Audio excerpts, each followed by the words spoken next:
ইতিমধ্যে যে ফোনটি কাজ করে ওটা হচ্ছে ওয়ালটন N72 মডেল একটি ফোন। এই ফোনটির সমস্যা হচ্ছে লাইট আসে না। একটি ফোনে লাইট না আসলে কি করণীয় আপনাদের সাথে শেয়ার করব। নমস্কার, আমি অন্তর। আশা করি আপনারা সবাই ভালো আছেন। তো আজকে ছোট্ট একটি ভিডিও নিয়ে আসলাম।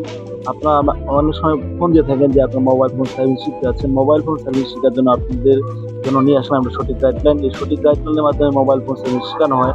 তো দেখেন, এই ফোনটি হচ্ছে আমাদের ঠাকুরগাঁয়ে ২ থেকে ৩ জন টেকনিশিয়ানকে দেখানো হয়েছে।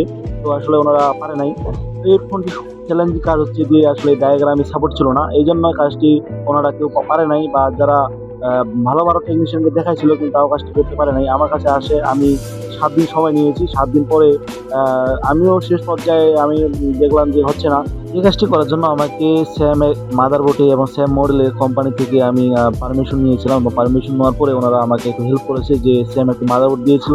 এই মাদারবোর্ড দিয়ে পরে আমি আসলে এই কাজটি সম্পূর্ণ করেছি। যেহেতু আমার একটি এলসিডি লাইটের যে অ্যানোড লাইনটি মিসিং ছিল, সেটি হচ্ছে কয়েলের অপর যে আউটপুট যে লাইনটি থাকে, এই লাইনটি মূলত মিসিং থাকার কারণে আসলে লাইট আসতো না। তো এখানে আমি সে কয়েল থেকে আমি লাইনটি টানে দিয়েছি, এবং জাম্পার করে দেওয়ার পর দেখবো আমাদের কাজটি সমাধান হয় কিনা।